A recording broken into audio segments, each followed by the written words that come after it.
ಬೇಕೇ ಬೇಕು, ನ್ಯಾಯ ಬೇಕು, ಬೇಕೇ ಬೇಕು, ನ್ಯಾಯ ಬೇಕು. ಬಂಧಿಸಿ ಬಂಧಿಸಿ ವಿಜಯ್ ಕುಮಾರ್ ಬಂಧಿಸಿ, ಬಂಧಿಸಿ ಬಂಧಿಸಿ ವಿಜಯ್ ಕುಮಾರ್ ಬಂಧಿಸಿ. ಆಕೆಯನ್ನು ಬೇಡಿ, ಕಿರಣ್ ಕುಮಾರ್ ಕೇಳಿ, ಆಕೆಯನ್ನು ಬೇಡಿ, ಕಿರಣ್ ಕುಮಾರ್ ಕೇಳಿ.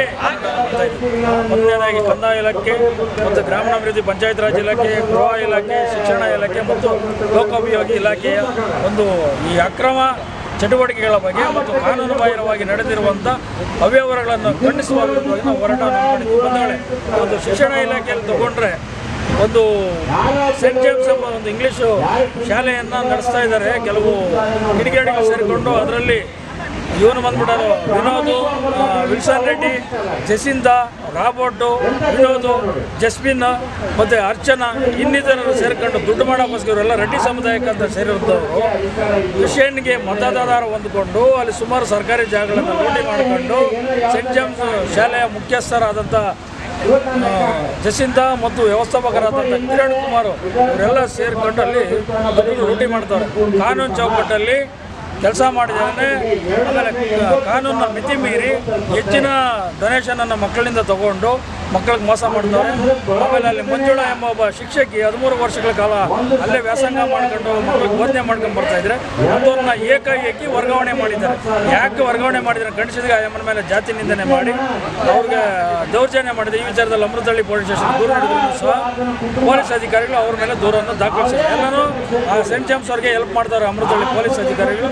ಅಮೃತಹಳ್ಳಿ ಪೊಲೀಸ್ ಅಧಿಕಾರಿಗಳು ಯಾರೇ ಆಗಿದ್ದರೂ ಪರವಾಗಿಲ್ಲ, ಅವ್ರ ಬಗ್ಗೆ FIR ಹಾಕಿಲ್ಲ ಅಂದರೆ ಅವರ ವಿರುದ್ಧ ನಾವು ಬರೋ ತಿಂಗಳು 18ನೇ ತಾರೀಕು ಬೃಹತ್ ತಪ್ಪೆ ಚಳವಳಿಯನ್ನು ಮಾಡಿ ಅವ್ರಿಗೆ ಯಾವ ರೀತಿ ನಾವು ಬುದ್ಧಿ ಕಲಿಸ್ಬೇಕು ಅನ್ನೋದು ನಾವು ಕಲಿಸ್ತೀವಿ. ಆಮೇಲೆ ಪೊಲೀಸ್ ಅಧಿಕಾರಿಗಳು ಇದ್ರ ಬಗ್ಗೆ ನೋಡಲಿ. ಯಾಕಂದರೆ ಹೋರಾಟಗಾರರಿಗೆ ಏನು ಅನ್ಕೊಂಬಿಟ್ಟಾರೆ ಇವ್ರು ಹೋರಾಟ ಅಂದರೆ ಕೊಡೋದು ನ್ಯಾಯ ಕೊಡಿದ್ರೆ ನೀವು ಅನ್ಯಾಯ ವಿರುದ್ಧವಾಗಿ ನಡ್ಕೊತಾ ಇದ್ರಿ, ನೀವು ನ್ಯಾಯನ ಕೊಡಿದ್ರೆ ಮಾಡ್ತಾಯಿದ್ರು.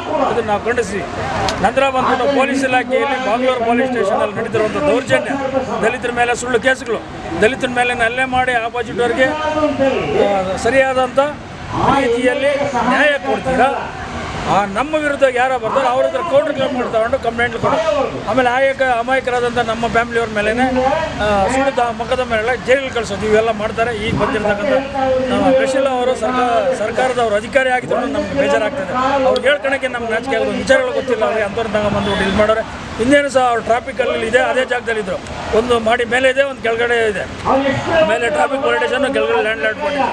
ಇಡೀ ಕೃಷ್ಣ ಬೈರೇಗೌಡರ ಹತ್ರ ಹೋಗ್ಬಿಟ್ಟು ಅವ್ರಿಗೆಲ್ಲ ಕಾಸು ಬರೆ ಮಾಡಿಕೊಟ್ಟು ಲಂಚಗಳು ಕೊಟ್ಟು ಇದೇ ಜಾಗದಲ್ಲಿದ್ದಾರೆ. ಅವ್ರು ಯಾವ ರೀತಿಯಲ್ಲಿ ಇಟ್ಕೊಂಡವ್ರ ಕೃಷ್ಣ ಬೈರೇಗೌಡರು ನಾಚಿಕೆ ಆಗಬೇಕು. ಒಂದೇ ಇದರಲ್ಲಿ ಕೊಟ್ಟವ್ರಂತ ಬೇರೆ ಕೊಡ್ಬೋದಾಗಿ.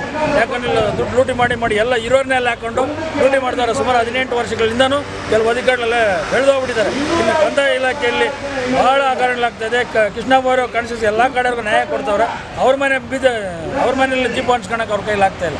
ಇರಲಿ, ಇವತ್ತಿನಿಂದ ಪ್ರತಿಯೊಂದು ಕಡೆಯೂ ಅನ್ಯಾಯ ಆಗಿದೆ. ಈ ವಿಚಾರದಲ್ಲಿ ಚಿಕ್ಕಜಾಲ ಪೊಲಿಟೇಷನ್ ಲಿಮಿಟ್ಸಲ್ಲಿ ಬರ್ತಕ್ಕಂಥ ಮಾರನೇಕನಹಳ್ಳಿ ಗ್ರಾಮದಲ್ಲಿ ಮೊನ್ನೆ ಒಬ್ಬ ಮಮತಾ ಅನ್ನೋರ ಒಂದು ಸೈಟು ಕೇಸು ಕೋರ್ಟಲ್ಲಿ ನಡೀತಾ ಇದೆ.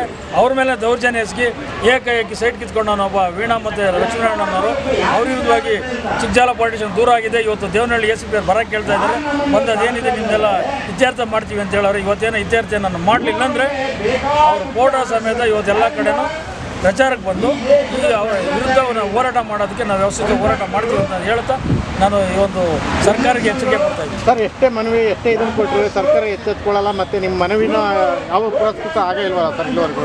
ಸರ್, ನಿಜವಾಗಿ ಆಗ್ತಾನೆ ಇಲ್ಲ. ಈಗ ನಾವೇನು ಮಾಡ್ತಾ ಇದ್ದೀವಿ ಅಂದರೆ ಈಗೆಲ್ಲ ಮನೆಗಳು ಯಾರ್ಯಾರು ಕೊಟ್ಟಿದ್ದು ಎಲ್ಲ ಇದು ಮಾಡಿಬಿಟ್ಟು ನಮ್ಮ ಮನೆಗಳಿಗೆ ಸ್ಪಂದಿರೋಂಥ ಅಧಿಕಾರಿಗಳಿರುವಾಗಿ ನಾವು ಒಂದು PCR ಫೈಲ್ ಮಾಡಿಸಿ ಎಲ್ಲರನ್ನೂ ಅಲ್ಲಿ ಕೋರ್ಟ್ ಮುಖಾಂತರ ನ್ಯಾಯ ತೊಗೊಂಡ್ವಿ. ಅವ್ರ ಮೇಲೆ FIR ಮಾಡಿಸಿ ಕೋರ್ಟ್ ಮುಖಾಂತರ ಮಾಡ್ತೀವಿ. ನಮ್ಮ ನ್ಯಾಯ ಕೊಡ್ದೆಲ್ಲ ಸುಮ್ಮನೆ ಅದನ್ನು ನಮ್ಮ ಪೇಮೆಂಟ್ ಮಾಡ್ತಾರೆ. ನಮಗೆ ಅಧಿಕಾರಿಗಳೇ ನ್ಯಾಯ ಕೊಡ್ಮೇಲೆ ನಾವೇನು ಮಾಡಬೇಕು? ಹೋರಾಡಕ್ಕೆ ಒಂದು ನ್ಯಾಯ ಇಲ್ವಾ? ಅವ್ರ ಮೇಲೆ ಎಲ್ಲರೂ ಒಂದು ಇದು ಮಾಡಿಬಿಟ್ಟು ಒಂದು ಸೂಟ್ ಫೈಲ್ ಮಾಡಿಬಿಟ್ಟು SC ಆಯೋಗಕ್ಕೂ ಮತ್ತು ಆಮೇಲೆ ನಾನು ಸಂಬಂಧಪಟ್ಟ SC ಕಮಿಷನ್ ಡೆಲ್ಲಿ ಇವರು 2 ಕಡೆ ನಾನು ಅವ್ರ ಎಲ್ಲ ಅಧಿಕಾರಿಗಳ ಮೇಲೆ ನಾನು ನಮ್ಮ ಒಂದು ಸಂಘಟನೆಯಿಂದ ವತಿಯಿಂದ ನಾನು ಎಲ್ಲರ ಮೇಲೆ ನಾನು ದೂರು ದಾಖಲಿಸೋಕ್ಕೆ ನಾನು ಫೈಲ್ ಮಾಡಿಸ್ತೀನಿ.